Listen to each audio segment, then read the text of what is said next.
Hello everyone, my name is Amber. Welcome back to my channel, Amber Reads Romance.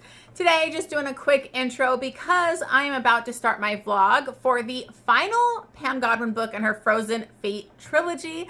I have been waiting for this and I'm so excited. I did a vlog for the first two, so I had to vlog this one. I've been highly anticipating it because we had to wait a couple months for this one to come out compared to the other ones.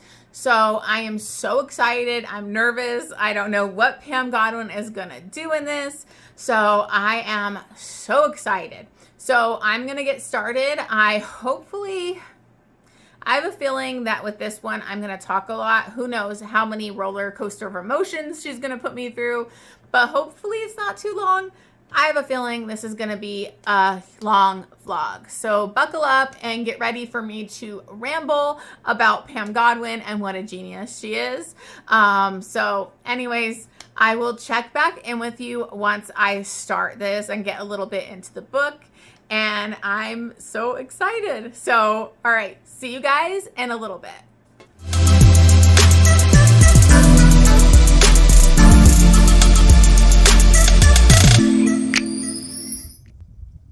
Hey guys, so I am here with my check-in. I honestly totally forgot that I was vlogging this. Like, I did vlog the other book, so I decided I need to actually do it for this one. So I am about 30% through, so I didn't go too far without doing a check-in, thank goodness. Honestly, it's been tough for me because I want to read the book and I want to get into it, but I had a really bad migraine hit me like Sunday night, and then I was in bed the last 2 days with a horrible migraine from work, and I tried to like read, but I was just in too much pain. Like, it was a really bad migraine. I don't always get them super bad. I do have chronic migraines, FYI, if you didn't know. So it is something I struggle with, but I go to a neurologist and I have a regimen that I follow. So usually I can be okay, but I had to like call out 2 days in a row and I was just in bed. So I did try to read a little bit, but I didn't get as far as I wanted to because it just was hard. So I am about 30% through and it's already amazing. This book really picks up where we left off after the cliffhanger of the last book. I'm not going to go into everything that happened in the last book and the book before that. If you are interested and you want to see all my recap of that, I have a spoiler vlog. I go through everything, and I'll try to link those down below or, put them up in the cards or whatever. But anyways, now that they are free from Haas, the Hills of Shivers and Shadows, which is what they called this horrible place that they grew up on, these poor kids. So we have Kodiak and Leonid, Cody and Leo. And, in the last book, we got huge revelations about who their parents were. They were raised to believe they were all like brothers and everything, but we find out who's whose mom was who. I mean, the last book really revealed a lot. So we do get that clarification. So there's a lot of answers at the end of the second book. But then there was also, they lift us off with a riddle of like, Frankie may have another stalker, somebody worse than Denver, supposedly. I don't know how you can be worse than Denver, people. He was a fucking psychopath and evil, like evil. So I'm very intrigued by this. Sorry, I'm bouncing all over the place. Okay, so I'm very intrigued by this. Now it's like we have Cody and Leo, and then her husband Monty is kind of setting them up on like kind of like not a guest house, but he's fucking rich.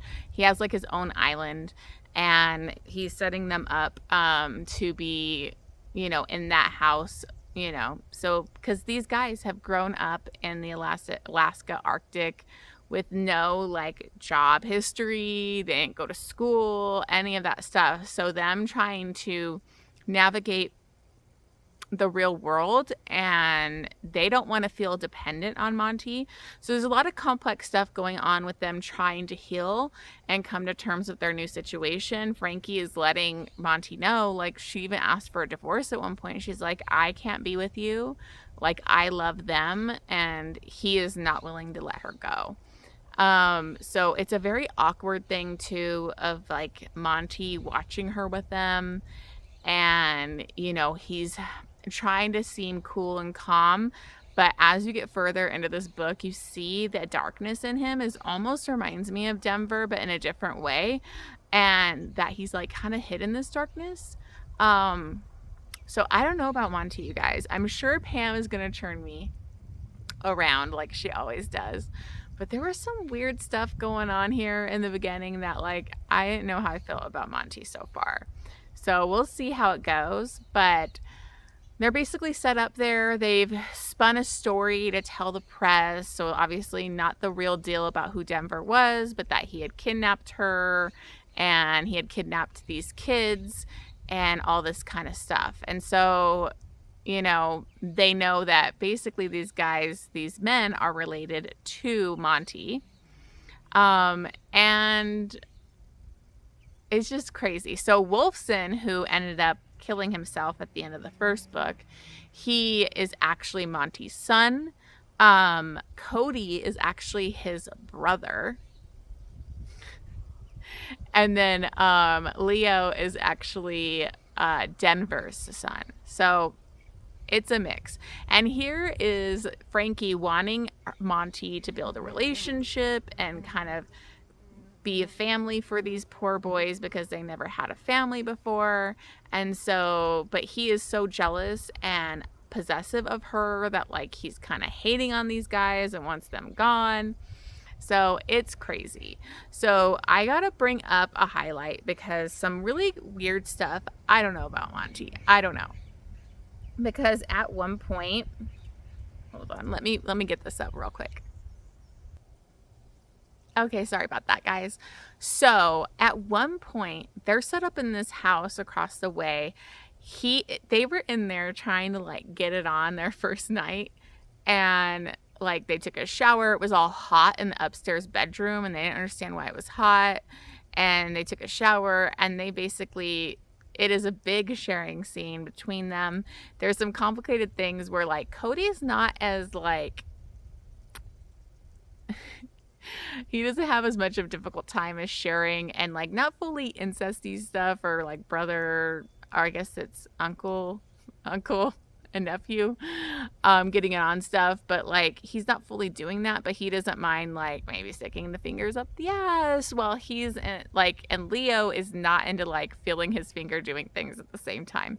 I'm saying a lot here, but anyways, so there's some pretty intense scenes. This whole, like, sharing scene, them being with her, being intimate, making love, but also some rough fucking, and it's really, really hot.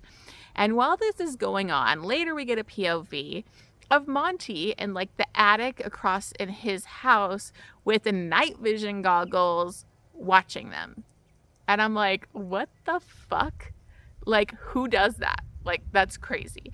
And the whole time he's watching them, he's going insane. He's losing his mind. Like, that's his woman. He wants them dead. I'm sick of these guys. How could they touch my woman? And he's losing it.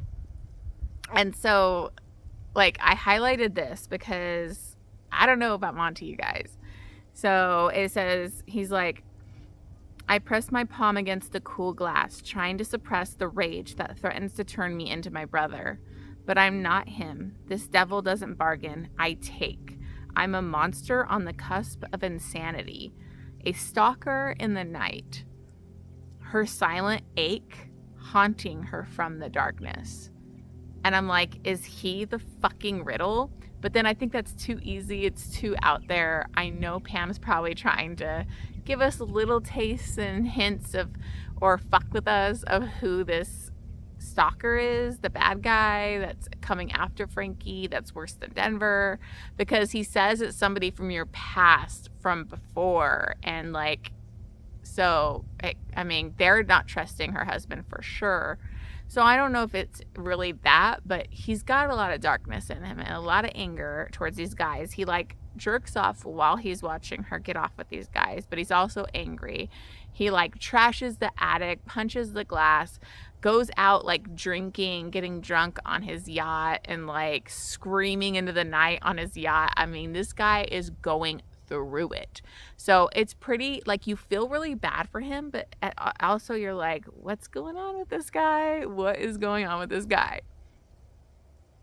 Yeah, so this is like one point that I put a note. It says, when they're describing, I think it was Leo, when he sees him the morning after, he's like, looks like shit, and he's like drunk, and he's pouring like more alcohol in his freaking coffee. And he was like, his eyes bloodshot, bruised from my fist, sink into his face like he hasn't slept in days. But holy fuck, that glare cuts into me, cleaving and hacking with murderous intent. And they get really into it. They get into a huge confrontation. Of course, Frankie and Cody kind of get in there and kind of stop it. But I mean, this guy is unhinged. He's gonna lose it. He wants his woman, and he wants these guys gone, but he has to help them. And at the same time, they don't really want his help because it's like another way of being controlled, and they don't want to be controlled or have him using this to try and get into Frankie's life. So it's a very complicated situation. Like, I don't know how Monty is gonna work in this, but I trust in Pam that she will make it work. I really, really do. Some other stuff is she wants them to get therapy because, of course, they definitely need therapy. I mean, if anybody needs therapy, it's these poor boys that were molested and abused and just treated like so horribly by Denver. And so they're not really into it, but they'll do it for her. And then she has this therapist that she's still going to go to. And Monty hates him and thinks he wants her sexually. And she gets all upset. And he's like, he manipulates her and kind of gets her so invested in him. And I guess this therapist had helped her through the death of like her parent. I think it was her mother. And so that begs the question, could the therapist be the guy? Because when she meets with him, he really talks about how her husband doesn't deserve her and she deserves somebody this way, blah, blah, blah. And it was super fucking creepy. Then when he's ending their like session, he's out in the hallway touching her like inappropriately, which she totally just disregards, kind of uncomfortable, but backing away. And Cody is purposely hiding so he could see how this guy acted with her. And so he full on attacks, beast mode, wants to fucking kill this guy. So she has to take Cody out to the other side house and they kind of bang it out basically. But I feel like Cody, Leo, and him and Monty are all going to come together against this guy because they're like, how do you know this isn't the stalker? Like, he's from your past. And so they all agree to go see him, but mostly to keep him close, and they're going to keep an eye on him. There was another scene too where Frankie was doing dishes or at the sink, and Monty was just, stuck in the old way of how he would be able to go up behind her and kind of hug her from behind. And he did. And it triggered a PTSD, a very traumatic episode for her, where it really reminded her of, Denver, where he was like blocking her in and gonna hit her up with a syringe and shit. And she fully goes into a panic attack where she doesn't even remember it, and she almost cut him by mistake. And so they all come together to kind of try and help her through that episode. So, and you can see hints of her starting to open up again to Monty, to want to forgive him. And Monty is this very sexual being. He did cheat on her that one time when he thought she left him, but he feels horrible about it. And he has this insane sexual drive that only Frankie's been able to satisfy him, and he only wants Frankie. So it's an interesting setup. So I've already talked for almost 15 minutes here, and I'm just 30% in. So anyways, I'm going to continue reading. I hope I'll get further tonight. We'll see. I hope I get halfway through at least. I'm trying not to rush it either. It's over 600 pages, almost 700, I think. At least the arc is. And so I just want to take my time with it because this is one of the best series or trilogies I've ever read. So I'm nervous to see where Pam takes us, but it's definitely like a slower start because we are trying to get them healing and set up in this new environment, and how does this new dynamic work. So all of that is like coming into play in the beginning of this book here. Anyways, thank you guys for watching this video. I know I tend to ramble, and I especially will when it comes to Pam Godwin. So I will check back in with you once I get maybe like halfway or 60% through the book, and we'll see what I've gone through with this book. I don't know. All right, see you guys in a bit. Hey guys, so I am here with a quick check-in. Probably not quick actually, because oh my gosh, so much fucking happened. I am so hooked to this book. I couldn't stop reading it last night. I think I got to like 65%. And I wanted to keep reading, but it was like 12:30 at night.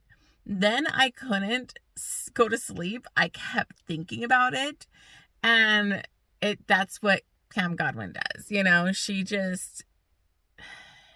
hooks you. Like, so I mean, the first 50% was kind of slow moving, but it wasn't slow. It was like needed development, needed them to kind of have some healing, although we're not really healed yet, and kind of figuring out this new dynamic and stuff like that. So it's much needed. But this, once it hit after the 50% mark, it's really picking up with this mystery of who the stalker is, what's going on internally with their relationships and everything like that.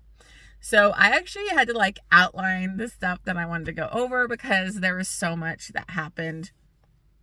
Basically, what ends up happening after my last check-in is Monty takes them all to Sitka, away from his island to Sitka, where it's like the actual like city, town. And he's gonna teach them, he teaches them about his yacht, how to drive it, or not drive it, I don't know, whatever. And then also he's gonna teach them how to drive cars, because he's trying to get them established and trying to kind of use his power to cut some red tape to help get them driver's licenses and all that kind of stuff. But that's also tough because they literally don't have birth certificates. So it's a long process that he's going through. But anyways, he takes them to Sitka, and then, he has a security with them and stuff. Frankie stays on the yacht, and then she's going to meet her old boss to like talk about coming back to work. None of them want her to go back to work yet because she's still in danger. But she is like adamant she wants to go to work. And then, so they go driving, these are kind of cool moments because when Monty isn't with like Frankie and being like the husband, he's like wanting to try and be a good brother, to them, or uncle, he's trying. So these were kind of some cool moments. He also ends up taking Cody to like this distillery there, and it's kind of like kitschy and very touristy, and he's like, what would you change? And he's like, everything. And so this is Monty's thing, was like, I'm gonna buy this place from them, everybody has a price, and then this could be your distillery, we could redo it, and you could have your vision. And then he's also going to try and get Leo set up with flight lessons so he can become a pilot. So you can see Monty's trying to help them, but I'm also like, he's up to like, it's probably for himself too. It's going to help him get them away from Frankie a little bit. So that's kind of what you're seeing happening. But Frankie, while she's on the yacht with her boss, he's like this gay doctor, amazing guy, she completely trusts him. She gets her first message from the stalker. A text comes through, and hold on, let me go to that text because I didn't write it down and I want to be able to go over that real quick. Okay, sorry about that. So the first text that comes through basically says, my love for you is an obsession. Your rejection of me is a compulsion. Somewhere between obsession and compulsion is impulse. And she's like freaking out. And he basically warns her, like, don't let the doctor know that I'm talking to you right now or he's in danger. She's too afraid to reach out to Cody because, like, he's literally like no, she's talking to the doctor. She feels like he's watching her. So she's freaking out. And then he was like, this stays between you and me, little girl, not a peep for anyone. And she freaks out because she's like, little girl, that's what Denver called her. And so she's freaking out. She doesn't know what's going on. And then he's like, who am I? I think you know. We share the same heart of frost and scars. And so I'm like, what the fuck? Like, I'm so like, most of this last part of this book, like, I'm all over the place with like my theories and guesses. And I think I'm going to be completely wrong in this just because that's Pam Godwin. She's a queen. But hold on, let me see the time because I have to leave for work soon. Okay, because I'm trying to get this in before I go to work. Okay, so basically they like come back, they find out about that, and they're kind of freaked out and like trying to come together against the stalker. And so she doesn't end up going to work because it's just too dangerous. And so basically we kind of have a time jump. 2 months go by. And Kodiak is working on that distillery. They didn't binding it. He's renovating it while, Leo's doing pilot lessons. And they've been kind of spending time alone, like without Monty. Monty can't ever get her alone because one of them is always with her. So he's having a hard time trying to win his wife back. One night, Cody, Leo, and Frankie are out to dinner together in Sitka. And, she goes to the bathroom and a drunk guy kind of makes a pass at her, touches her inappropriately. And Leo and Cody basically lose their fucking minds and start beating the ever-living shit out of this guy. Like 8 people had to pull them off. They get arrested, which they don't know anything about, how things work here. So, she's freaking out. And then while that happens, she does end up getting contacted by the stalker again. He calls her, and let me think. I'm trying to remember page 314. Let me find this page real quick. I'm all over the place with this check-in, you guys, but this book is just so complex. So okay, so the stalker calls her, but it's like like a fake voice, but it's like a woman's voice. And they said, when you call Daddy Strack to bail out your dogs, ask him who hid the flight logs in Rurick's wine cellar. So, that's like kind of a hint that obviously this stalker knows everything that they're doing. I wonder if it has ties to his family, what's going on with that. But basically, she freaks out because this stalker called her. So they had also set up a trap for Monty because they are worried that Monty is the stalker. And so they set up cameras without his knowledge. And so and they'd been waiting for 2 months for some contact from the stalker. There was no contact because they wanted to try and see if when she got contacted, they could look at the cameras and see if he was doing anything. And so she pulls up the cameras real quick and he's actually jerking off in the shower. And so she knows it wasn't him because he's like mid, So she's like, knows it's not him. And so everything kind of changes for her. Once she fully knows that Monty is not the stalker, she kind of opens up to him and is like forgiving a little bit.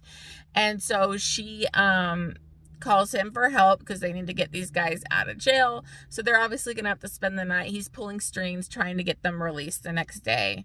But he takes her home and they kind of sleep in the same bed together, not like anything physical. But she also like kind of talks to him about things and they're kind of forgiving a little bit. And she, like he, basically they kind of I'm trying to remember if this is the moment, but he does show her where like, cause she told him about the cameras And he wasn't mad. He was like, I understand you don't trust me. And he went up to that attic and showed her where he saw them like have sex in his night vision goggles, which is freaking insane. And she just felt really bad that he had seen them have sex. And so she's like, you know, this isn't fair to you. I was angry and petty and I shouldn't have been having sex with them under your roof. So I will not have sex with them while we're here anymore. And so that's going to put a damper in their situation too, because once they do get out and get back, like she's not having sex with them because of what she said to him. And so they feel like she's pushing them away and they don't understand what's going on. They eventually do talk about it. And she's like, I love you. I'm not leaving you. Like, I want to be with you, but like, I can't be like having sex with him, having sex with you guys in front of basically under my ex-husband or my husband's nose. So anyway, so much is going down, you guys. I'm already talking for 10 minutes on this, which is a lot. So let me see here. So then, they get a delivery from the stalker and it is a heart. It is like in this frozen container thing. So they open it up and it's a heart and it had a picture with it. And I started crying when I saw this. And it was, a picture of Wolfson out by like on some type of shoreline. He had like it looked like right after he jumped, but you can't tell if he's dead or alive. He is just laying there, so they're not sure. They couldn't tell if it was his heart because the jacket was closed, so they're freaking out. And basically they send the heart to get analyzed, and we find out that the heart is Denver's. So, you know, she killed Denver and like they left him out in the elements. So whoever was there nearby to able to pull Wolfson out of like the river and then also to take Denver's heart and keep it to send to them, which is freaking creepy. So they're freaking out. They're very upset because they are like, is Wolfson the stalker? I don't know how Wolfson could be the stalker when it's supposed to be somebody from her past and he's like the youngest one out of them. So I don't know how that connects, or if like he has ties to her family, or if it's somebody who has ties to her. I have no idea. Like, it's crazy. I don't know what the fuck is going on. But basically this is when they decide. Everything started with Haas, Hills of Shivers and Shadows, and they need to find that place where they were, which is really hard to find. They don't know where it's at. There's all these miles of places where it could be. So Cody and because actually Monty already has his investigator chick searching for it, but she's not finding it.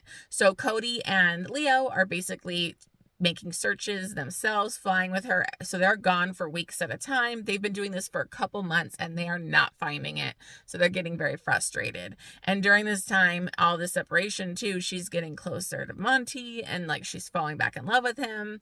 And so basically oh yeah, so one day her therapist is like inappropriate touching again, and he happens to mention like, oh, I know this day is tough for you because it's like the anniversary of when she was kidnapped, but nobody knows that. Like, they haven't released that to the press. She didn't talk to the therapist about it, so she was like, how the fuck do you know it was the day I was kidnapped? And so that creeped her out, and she didn't like his touching. And so she basically like fires him and they kick him off the property. And so they end up going out on a date that night. So her and Monty go out to a nice fancy restaurant, dressed up. He's like trying to woo her, and she shoot. Okay, I gotta wrap this up because I'm gonna be late for work. So she goes on that date with Monty. She tells him her fantasy, that what she really wants is all four of them together, and he's like, that's never gonna happen. 3 possessive. I want you to myself. I don't want anybody else to be with you. But she will not leave them. So that's kind of where we're at. Except at the end of the date, they go to the ship, their boat, the yacht or whatever, and there is a severed hand with this knife sticking in it, and it was the knife that was Denver's knife, and she knows it's his because it's the same knife that he cut Cody with at one time. And so there's a note with it, and it's like, happy anniversary, little girl, he will never touch you again. And sure enough, this is the therapist's hand. So now we're like freaking out again. So I probably have even more to bring up, but like I gotta go to work. I'm gonna be late. So I'm sorry guys. I'm talking so much, but book is fucking insane and I can't stop thinking about it. And now I have to work and I want to read, you guys. I want to read. Anyways, I will check back in with you probably when I finish the book. We'll see if any craziness happens that I have to do a check-in. But absolutely loving this. This is phenomenal. Love it. All right. See you guys soon.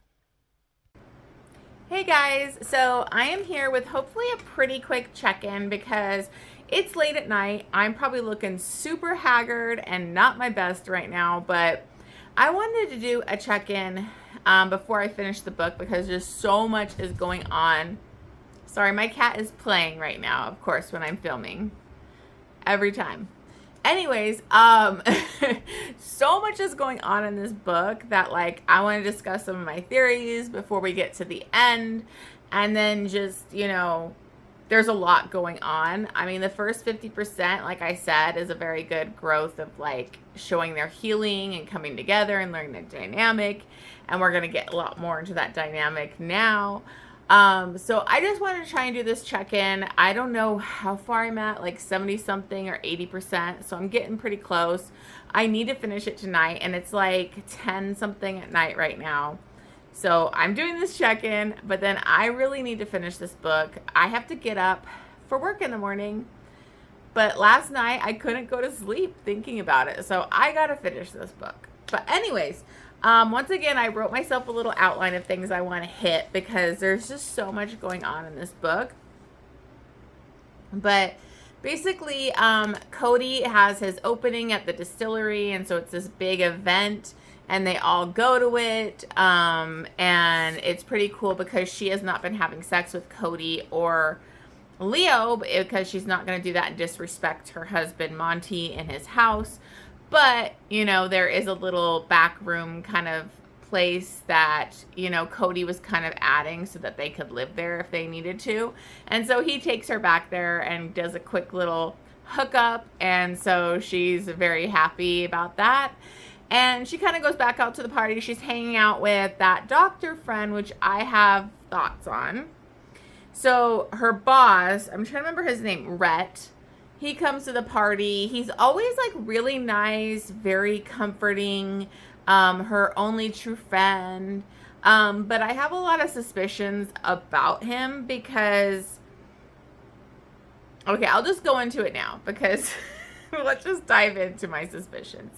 So I don't know about Rat because supposedly he's gay.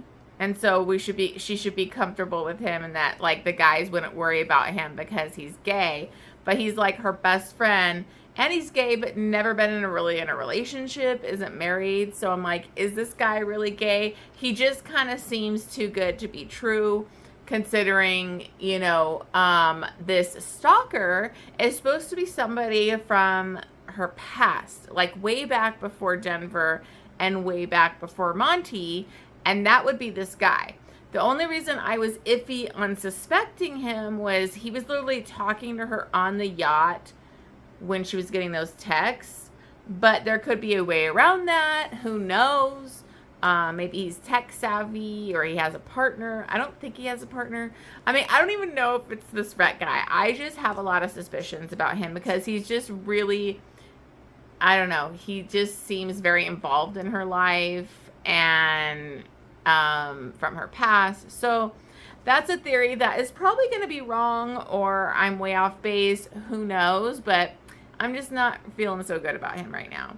So at this party, that chick, Serena, I think her name is like the head investigator that tried to hook up with Monty in the previous book when he was trying to search for his wife. She's basically been coming on to Cody and Leo this whole time.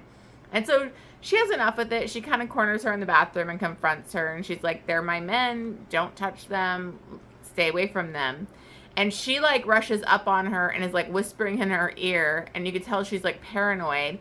And Serena's like, I was hired. I didn't know by who, but like my whole like job is I was supposed to try and get Monty to find you and help him find you and then have him sleep with me.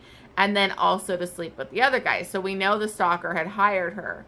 And she kind of rushes out and they're trying to find her and they can't find her. And then a couple days later, you know, she's out running and this drone comes, you know, and so they all dive to protect Frankie. And the drone had some blue eyes, somebody's eyes. And at first she freaks out thinking it's Wolfson's eyes, but it's actually Serena's eyes. So went after her. Sorry, it's wine time. I'm drinking my wine.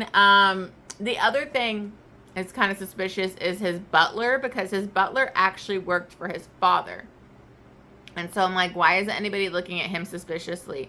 And like, there's one point where he like almost sneaks up on Monty, and then he like turns around and he sees him like cutting stuff up with like a knife, and he looked kind of creepy. And I'm like, what's going on here? I don't know. I don't really think he's going to be the stalker, but I think there's more to this guy than we know. And so I'm interested in this guy's story. What else happens? Oh, so, after that whole eye thing going on, Monty decides he's got to get dirty. He's got to have to use his dad's illegal bad contacts that he really like lived his whole life trying not to do that. And so he ends up hiring this hitman that he's never met. He doesn't really know who it is, but he had this number in this black book kind of thing.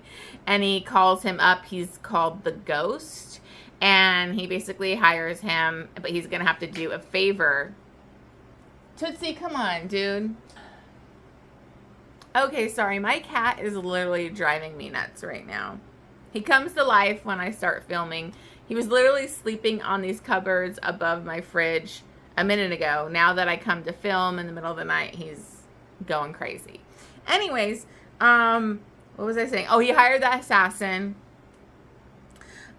So that's kind of the main, like, kind of stalker stuff kind of going on. And then what ends up happening is she has, like, this night alone with Monty, and he kind of comes on to her pretty strong, and she's, like, falling in love with him and wants to be with him. And she's admitted that to him, but he's like, I can't share you. And so she knows what she wants is just impossible.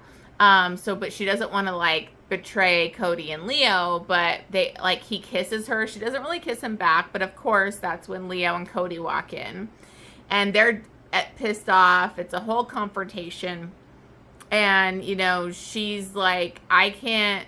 They're like, you're leaving with us to go live in like Cody's room that he has at his distillery, and she's like, I can't leave with you and leave Monty. I can't stay here and have you guys leave. Like, I need all of you. And to them, it's just an impossible situation. So she basically packs her shit and she goes to stay at the hospital. Like, she stays there for like a few weeks, like living in the on-call room and just working there. Because she's like, you guys need to get therapy. You're not getting therapy. You need to work on all the trauma, and you need to come together as a family. Like, I'm the problem here. I'm tearing apart you guys. And, you know, Monty is actually grown to really love them, even though he wants his wife back. There's so many tender moments between him and like Cody, and there's like, I highlighted a few where it's just like, it was sweet, like bro moments where like he never had that with Denver. You know, he hated Denver. Denver was evil, and he didn't really have a good family. And so none of these guys had a good situation growing up, and so to kind of have each other to depend on, she wants that for them. So basically, they're all suffering. They want her back, and they finally come to an agreement. You know, I'm kind of summing it up real quickly here, but that they're going to share her, and they're willing to be all in, as they keep saying, because at one point, like, Monty's like, I call the shots, and they're all alpha. So that's the other issue, is like, how do you have 3 alphas in the bedroom? But Cody was like, yeah, this time we'll see how it goes. And then it's also like, all in, we don't have any limits. And she's like, oh, well, no. Once they go get her and they're all going to be together, they discuss this, and she's like, well, no. She's like, Leo doesn't want to do DP. You know, they don't want to have anything. And they're like, no, we're all in no matter what. So basically, we have some really hot sex scenes where they're finally coming together on the yacht on the way home. She basically gives them all blowjobs, and it was kind of a test too, to see if Monty was going to be able to be okay with it, and he actually was. And he was like, they all like came together as this unit. And so then they get back to the house and they basically get their fuck on. And I mean, they get it on. Um, all the holes. We have a DP situation with Cody, who is always described as abnormally like super large, and a Monty, you know, two P's in the V. And I'm just like, ooh, that sounds painful, but they enjoy it. There's anal, there's, you know, all of them at the same time. There's a lot of sharing going on, and it's pretty hot.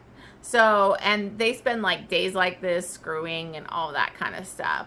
So they feel like very united, and that like they really do belong together, and it's kind of been a really good transition for them, and it's like brought the guys closer together too. And so I don't know, it's just very beautiful. I know this is crazy, it seems ancestral, it seems like icky, but the way she tells it, it just doesn't feel like that. But that's the genius of Pam Godwin, is, you know, she can do that. Honestly, I don't really care. I've read The Wild and The Free by Kay Webster, so it don't bother me.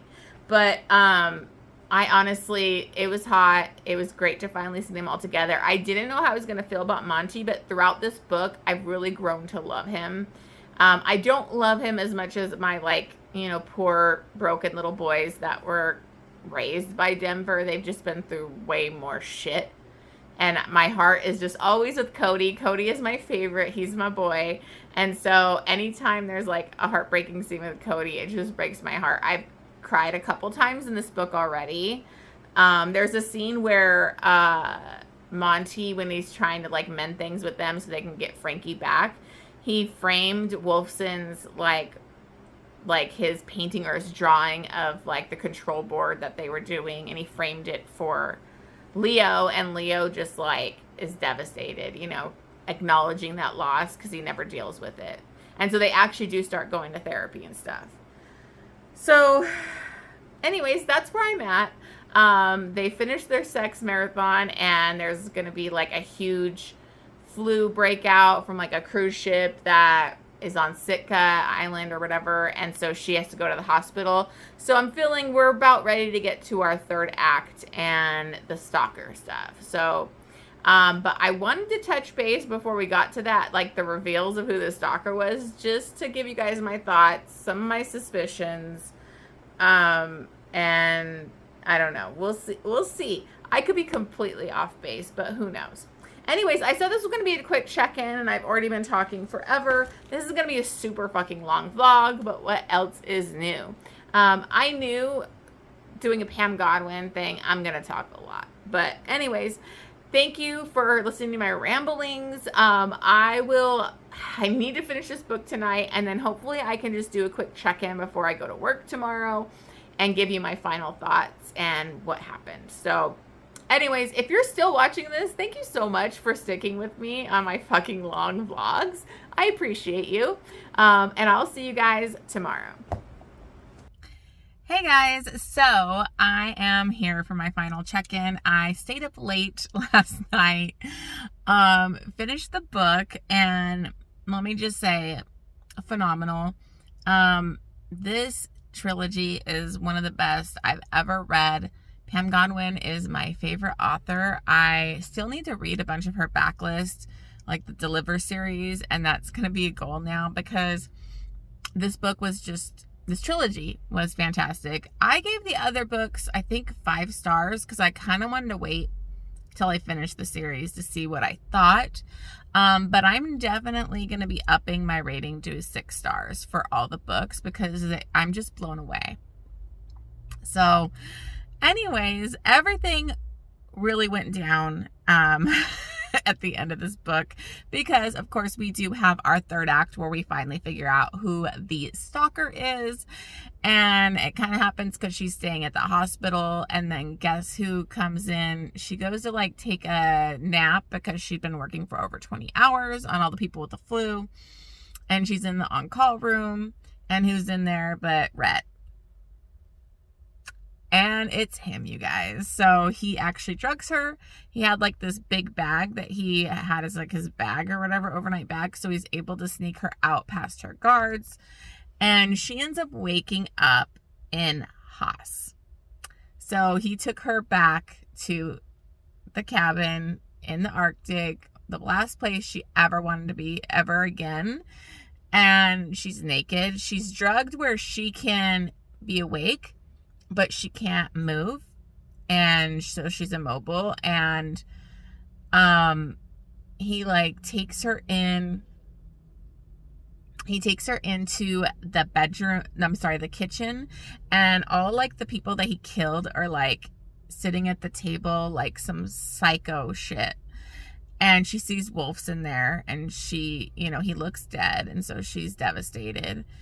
And she found out that he also had raped her while she was passed out on drugs and he sent the picture of the rape to her men.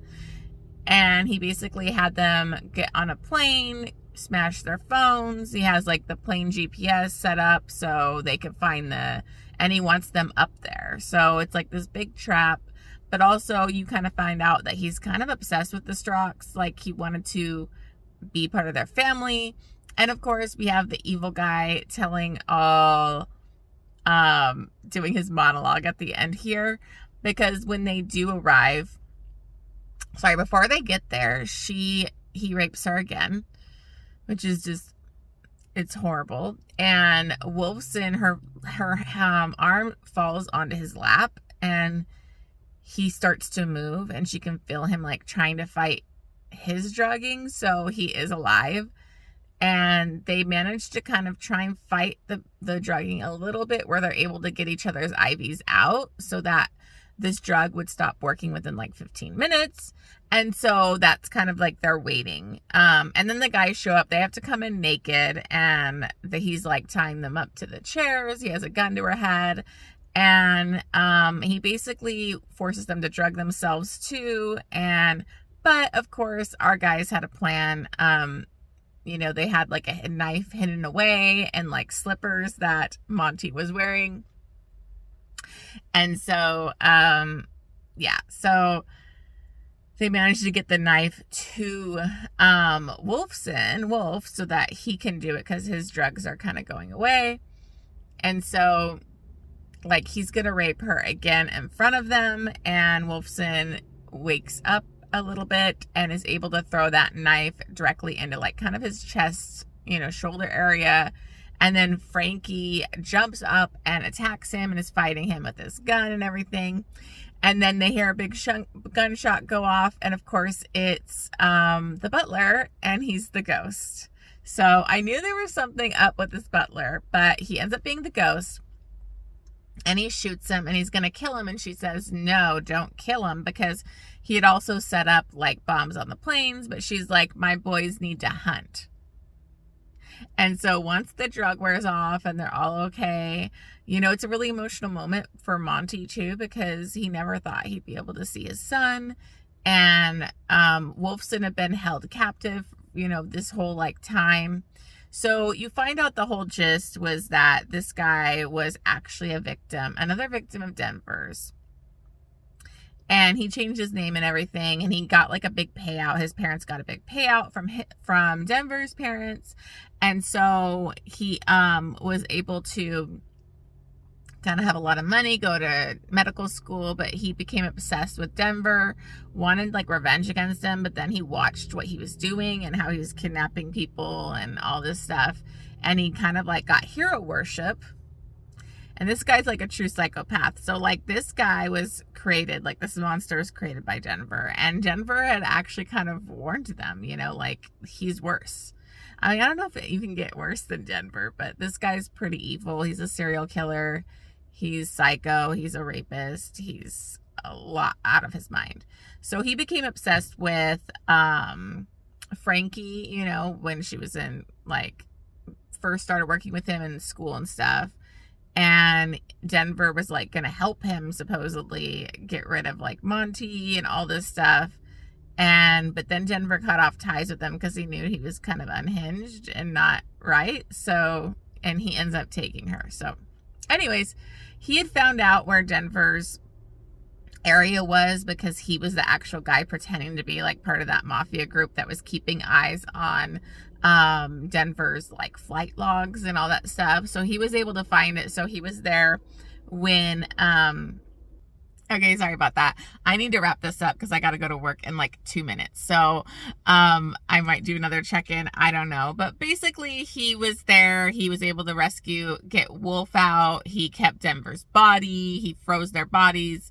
All this crazy stuff. This guy's fucking crazy. So once the guys are all good to go, they basically go out and they hunt him. They hunt him together. And set up a bear trap and lead him towards the bear trap. And, you know, they just fuck this guy up. Like, they totally torture him. They're like, 300 cuts or whatever. And like, it's pretty brutal. So they leave him where he's basically dying. He's going to bleed out and the wolves are coming. So the wolves will finish the job. And so the butler, you know, the ghost, he basically says, my favor that I want is I want this cabin. I want to keep one of these planes and be in this cabin. And that's that. And so they end up going back home and taking Wolf with them. So I was so happy that Wolf was alive. I was so thankful. I love Wolf so much. I just had a feeling that he was going to be alive, but it felt so unrealistic. Like, how did he survive that fall? But I was just happy. So they are all together. We get some bonus additional sex scenes. Wolf is like kind of like, yeah, you are like my sister. I mean, you're banging my dad. And we get like Wolfson's like comedic thing at the end of this, which we've missed for like a lot because he's been gone. So I really love Wolfson. I think he's been through a lot and he's going to be a great damaged hero because at the end of the book too, she hinted at a kind of spin-off for Wolfson. So I'm really excited. I can't wait for that. But they are all living out. They don't care what people think of them. They're doing great in their businesses and they're happy. And basically, like near the end, they all kind of do this proposal at his bar, the distillery. And so that she's married to all of them kind of thing. And obviously not legally, but that's what they're doing. And then later, we get one where she, like, kind of like a little epilogue thing where she is pregnant. So, and they're all super excited and they're all going to have a baby together. And this time Monty is excited and responds correctly. So honestly, this book was a roller coaster. This trilogy was a roller coaster. It was fantastic. I can't recommend it more. 6 stars. Loved it so much. Pam Godwin is a genius. I don't even know how I'm going to write my review for this because it's probably just going to be gushing about Pam Godwin in this trilogy. I can't really give anything away, you know? But anyways, I got to run into work. Fantastic. Loved it. So it's just amazing. I'm so lucky that I got to be part of the ARC team on this, and I just appreciate Pam Godwin so much. She is my dark romance queen and can do no wrong. All right, I gotta run. I'm gonna be late. All right, thank you so much for watching this. I know it's gonna be a super fucking long vlog, so if you made it to the end, leave me some black hearts, you know, and I just love you guys. So I will see you guys on the next one.